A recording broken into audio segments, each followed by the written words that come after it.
Tujuan manajemen risiko. Setiap proyek pada perusahaan pastinya memiliki risiko. Contohnya seperti proyek pembangunan. Proyek pembangunan secara alami memiliki risiko permasalahan yang lebih tinggi dibandingkan dengan proyek yang lainnya. Risiko sendiri dibagi menjadi dua, yaitu risiko eksternal dan juga internal. Contoh dari risiko internal adalah pengimplementasian metode atau pendekatan yang baru pada proyek, sedangkan contoh dari risiko eksternal adalah seperti ketidakstabilan kondisi lingkungan. Kedua jenis risiko tersebut dapat diatasi dengan cara manajemen risiko. Selain itu, dikarenakan tingginya risiko pada proyek pembangunan yang mengharuskan adanya manajemen risiko. Manajemen risiko merupakan alat yang dapat digunakan dengan realistis pada saat di lapangan.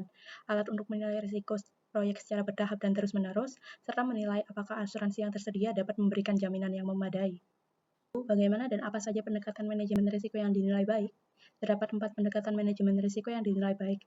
Yang pertama yaitu mendekati inventarisasi risiko yang lengkap. Artinya, mempertimbangkan seluruh risiko yang ada, baik risiko yang bersifat fatal maupun tidak fatal. Lalu yang kedua yaitu identifikasi risiko yang berkelanjutan dan berbasis luas berdasarkan budaya kreativitas partisipatif. Artinya, dalam budaya kreativitas partisipatif, risiko diidentifikasi secara berkelanjutan, tidak hanya berfokus pada hasil jangka pendek dan keuntungan instan, serta harus melibatkan kontribusi dari berbagai pihak dalam organisasi. Lalu yang ketiga yaitu proses penanganan risiko secara menyeluruh seperti mitigasi. Selain itu ada perencanaan darurat, pemantauan terus-menerus, dan juga komunikasi terbuka kepada semua pihak. Lalu yang keempat yaitu ada manajemen yang strategis dan integratif yang menyediakan dukungan di muka. Artinya menyediakan dukungan di muka untuk mengatasi risiko yang mencakup pengembangan, strategi secara jelas, dan komunikasi yang efektif di seluruh organisasi untuk menghindari masalah pembenaran dan miskomunikasi ketika dampak negatif terjadi. Selanjutnya yakni risk in development projects atau resiko dalam proyek yang sedang dibangun. Untuk resiko ini sendiri dapat berarti kemungkinan bahwa sesuatu dapat terjadi di luar ekspektasi dari pelaku, dapat menjadi lebih buruk atau dapat menjadi lebih baik. Resiko itu dihitung melalui rumus probability of occurrence dikalikan effect dan probability of occurrence dikalikan effect dikalikan surprise factor jika ada hal tambahan lain yang justru semakin meningkatkan sebuah resiko. Dan resiko ini sebetulnya saling terkait dengan peluang. Jadi setiap peluang itu sudah pasti memiliki resiko dan setiap resiko itu memiliki peluang yang tersembunyi. Untuk kedua kondisi ini, di-manage atau diatur melalui dua peran, yakni peran controlling dan juga peran enabling. Untuk peran controlling sendiri, mengontrol bahaya dan ancaman agar hal-hal yang buruk tidak terjadi, sementara peran enabling itu bersifat mendorong dan berfokus untuk membantu hal-hal yang baik agar dapat terlaksana. Dan seluruh resiko itu sebetulnya dapat dibagi ke dalam kategorisasi untuk memudahkan penilaian resiko atau risk management. Salah satu model yang cukup populer adalah model Cullen Management Model yang memiliki 6 kategori. Pertama yakni dari bidang lingkungan hidup, di mana lingkungan hidup yang terdiri dari masyarakat dan persepsinya dapat menjadi resiko dalam proyek yang berjalan. Lingkungan hidup memiliki masyarakat dengan persepsi yang berbeda-beda terhadap kondisi alam maupun penerapan teknologi serta nilai penciptaan yang ada dalam masyarakat, baik itu budaya maupun prinsip setiap individu. Ada juga faktor sosial politik lainnya yang juga turut berpengaruh seperti bencana alam, kondisi diskriminasi, kemudian prinsip-prinsip paham dalam masyarakat, serta kondisi politik lainnya. Sementara kategori yang kedua berasal dari pemangku kepentingan ataupun stakeholder. Stakeholder ini merupakan pihak yang berpengaruh dalam proyek, namun juga menjadi sumber risiko. Jika ada struktur internal stakeholder yang tidak jelas, seperti terdiri dari banyak aktor di dalamnya, kemudian jika ada konflik internal, yakni perebutan kekuasaan maupun ketegangan organisasi. Setelah itu juga ada stakeholder atau oposisi yang tidak terduga, karena terkadang ada pihak yang muncul secara tiba-tiba dan menentang proyek yang berjalan. Beberapa proyek besar dianggap cukup berpeluang jika diklaim dengan yang tidak wajar, sehingga ada tuntutan-tuntutan yang tidak realistis yang terjadi dan mengganggu jalannya proyek. Kategori yang ketiga berasal dari masalah interaksi antara pihak-pihak yang terkait dalam proyek. Terkadang ada perbedaan dari kepentingan dan minat dari seorang stakeholder, kadang memiliki tujuan yang berbeda atau merasa kepentingannya diabaikan, sehingga menimbulkan potensi korupsi, konflik hukum, kemudian ada tantangan integritas proyek.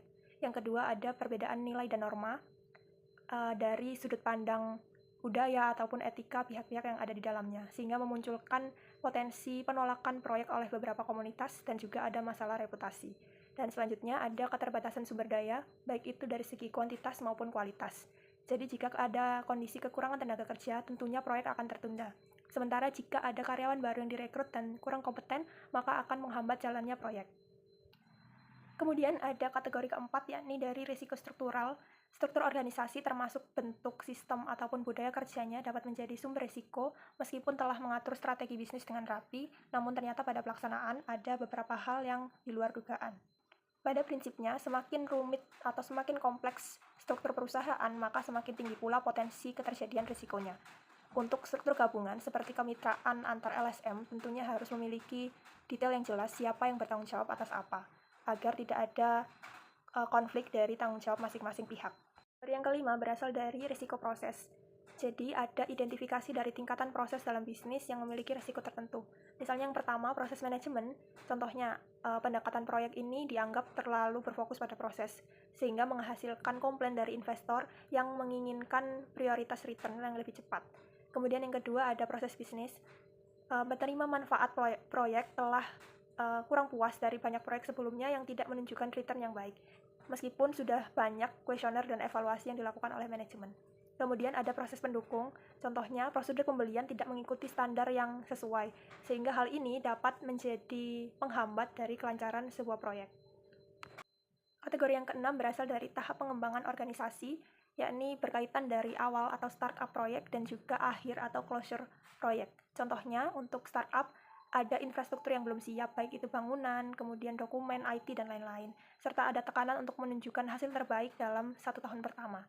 Sementara untuk bagian dari closure proyek, ada contoh seperti staf ahli memilih resign karena sudah mendapatkan pekerjaan lain, atau ada ketegangan dari job security yang hilang, kemudian mungkin ada potensi proyek harus dihentikan sementara karena isu keamanan. Model dari Gallant Management dalam manajemen risiko atau kategorisasi risiko ini dapat membantu manajemen proyek untuk memahami sumber-sumber risikonya dan merancang strategi mitigasi yang lebih efektif dan tepat dan menyeluruh bagi setiap risiko yang terjadi. Baik, selanjutnya adalah model for risk management. Jadi terdapat 3 unsur yang saling berintegrasi untuk memonitoring dan mengontrol risiko. Yang pertama ada risk identification and assessment process yang dapat dilakukan dengan 4 tahapan, yaitu yang pertama team based, yaitu melibatkan tim untuk identifikasi dan melakukan penilaian risiko. Yang kedua ada moderate session, yaitu melakukan sesi diskusi untuk mengidentifikasi risiko secara terbuka. Dan yang ketiga ada creativity methodology identification yang mengidentifikasi semua potensi risiko yang ada dengan metode yang lebih kreatif. Lalu yang terakhir ada identification of the proper risk inclination, yaitu memahami kecenderungan risiko untuk mengatasi, mengevaluasi, dan memitigasi risiko. Terdapat juga risk continuum yang merupakan spektrum yang menggambarkan pendekatan yang akan diambil untuk mengelola risiko. Terdapat risk abdication di ujung kiri yang merupakan pendekatan pengabaian risiko sehingga meningkatkan kerentanan. Lalu ada risk management di titik tengah untuk mengidentifikasi, menilai, dan merespon risiko. Dan di ujung kanan ada juga risk avoidance yang merupakan penghindaran risiko dengan melakukan perubahan rencana atau proses. Selanjutnya yang kedua ada risk mitigation process. Mitigasi risiko dapat dilakukan dengan berbagai cara. Yang pertama ada eliminasi risiko, di mana kita menghilangkan risiko dengan mengubah rencana atau proses. Lalu ada pengurangan risiko, yaitu mengurangi dampak atau kemungkinan melalui pencegahan-pencegahan yang dapat dilakukan. Lalu ada transfer risiko, yaitu mengalihkan risiko ke pihak ketiga, bisa melalui asuransi ataupun kontrak outsourcing. Lalu ada penerimaan risiko, yaitu menerima risiko jika mitigasi tak sebanding dengan biayanya atau biayanya itu lebih besar gitu. Terdapat juga diagram risk probability yang mengelompokkan risiko itu berdasarkan probabilitas, dampak, dan kejutan, atau di dalam grafiknya itu ukuran gelembungnya. Jadi risiko dengan probabilitas tinggi dan dampak besar serta ukuran gelembung yang besar atau memiliki kejutan yang besar menjadi prioritas untuk dimitigasi. Sehingga hal ini dapat membantu organisasi untuk memitigasi risiko yang ada. Yang ketiga yaitu risk downside planning, di mana proses penerimaan risiko dan perencanaan skenario terburuk untuk kesiapan menghadapi situasi krisis yang tidak terduga. Adapun elemen-elemen kunci dari downside planning ini yaitu yang pertama rencana risiko, langkah darurat saat risiko terjadi untuk menjaga operasi. Lalu ada rencana komunikasi, yaitu kita membuat strategi penyampaian informasi saat risiko tersebut muncul. Dan yang ketiga ada penerimaan risiko residual. Jadi risiko itu tidak bisa dihilangkan sepenuhnya, jadi masih ada risiko-risiko yang tersisa, sehingga kita harus menyiapkan respon-respon yang sesuai untuk menangani risiko residual itu. Ketiga unsur yang sebelumnya itu berintegrasi menjadi satu untuk melakukan risk monitoring dan controlling. Jadi dalam risk monitoring dan controlling ini juga mencakup komunikasi yang efektif mengenai risiko. Penting juga untuk memilih media komunikasi yang sesuai berdasarkan kompleksitas risikonya. Ada beberapa media komunikasi secara tatap muka, video konferensi, dan telepon, dan komunikasi tertulis sesuai kompleksitas risikonya tadi. Dan dalam pendekatan siklis, dalam manajemen risiko memastikan bahwa pengawasan dan respon terhadap risiko tetap terpadu dan berkelanjutan. Selanjutnya yaitu budaya risiko yang sehat adalah kunci dari manajemen risiko yang baik. Maksudnya bagaimana sih? Manajemen risiko yang efektif sebenarnya berawal dari terciptanya budaya risiko yang sehat di dalam sebuah organisasi. Budaya risiko ini tercipta ketika organisasi secara sadar, terbuka, dan aktif dalam menerapkan pendekatan-pendekatan manajemen risiko yang baik, seperti melakukan proses identifikasi risiko, menyusun rencana tindakan pencegahan, serta membahas kemungkinan skenario terburuk yang mungkin terjadi. Perusahaan seharusnya memberikan apresiasi kepada karyawan yang telah menerapkan pendekatan manajemen risiko yang telah disebutkan tadi, dikarenakan tindakan tersebut merupakan tindakan positif yang sangat penting untuk mendukung keberlanjutan bisnis atau proyek.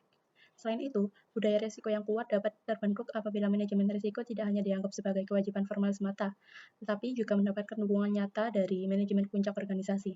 Dengan adanya dukungan dari manajemen tertinggi, proses manajemen risiko bisa berjalan lebih efektif karena seluruh bagian organisasi memiliki kesadaran yang sama untuk terbuka terhadap potensi risiko dan berupaya bersama untuk mengantisipasinya.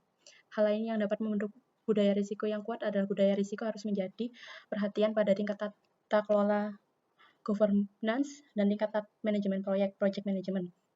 Pembentukan budaya risiko haruslah berjalan dan terus konsisten, dikarenakan pembentukan budaya risiko yang efektif dalam suatu perusahaan tidaklah mudah dan instan. Tidak terdapat banyak cara untuk mendukung terbentuknya budaya risiko, seperti menerapkan proses manajemen risiko secara terstruktur, menyediakan program pelatihan yang berkaitan dengan manajemen risiko, dan menemukan gaya kepemimpinan yang mampu menciptakan ruang komunikasi yang terbuka. Siapa yang bertanggung jawab atas manajemen risiko? Dalam penerapannya, tanggung jawab manajemen risiko melibatkan seluruh tingkatan untuk menangani dan berperan aktif dalam manajemen risiko. Selain itu, dalam manajemen risiko tidak hanya ditangani oleh satu pihak saja, melainkan harus dibagi dan dijabarkan secara jelas kepada siapa orang yang terlibat dalam proses identifikasi dan penilaian risiko secara menyeluruh.